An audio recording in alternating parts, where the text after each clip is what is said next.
Mangyak-iyak po ako nung mapanood ko itong video ito. Mantakin mo kapatid, bulag yung bata, pero yung inaawit niya, ikaw ang tunay na Diyos. Ika'y walang katulad, ika'y nag-iisa. Meron pa akong dalawang natutunan sa pag-awit ng batang ito. Pinakauna po, magagawa ba nating magpuri sa Panginoon sa kabila ng madilim nating nakikita? Sa kabila ng mga problema at pagsubok, magagawa ba nating umawit sa Panginoon? Dahil pag nagawa po natin, yun po yung totoong pagsamba. Sinasabi ng Biblia, magalak tayo sa tuwing tayo nakakaranas ng mga pagsubok at problema dahil sa paraang iyon napapatatag ang ating pananampalataya. So ang isang tunay na Kristiyano kapatid, umaawit pa rin at nagpupuri sa Panginoon kahit na ang mga nangyayari sa Kanya ay hindi pabor. Kahit yung mga nangyayari sa Kanya ay hindi yung mga gusto niyang dapat mangyari. Kahit na madilim ang lahat sa paningin niya, nagpupuri pa rin siya, kagaya ng batang ito. At pangalawa po na natutunan ko, minsan, mas mainam pa na wala tayong makita dahil nawawala tayo sa focus. Ano pong sabi ng 2 Corinthians 5:7?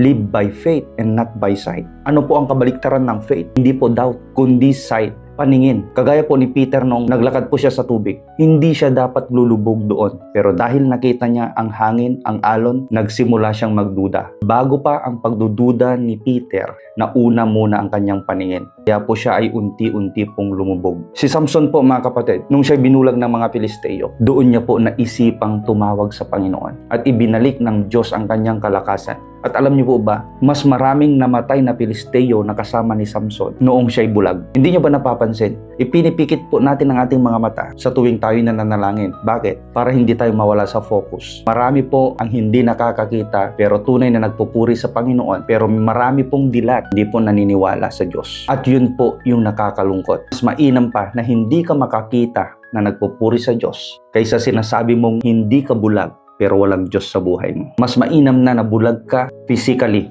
kaysa bulag ka spiritually. Na-encourage ko po ang bawat isa na makakapanood sa video ito. Buksan po natin ang ating mga mata spiritually at magpuri tayo sa Diyos na nag-iisa, walang katulad, tunay na Diyos at walang kapantay. God bless you. Purihin po ang Diyos na buhay.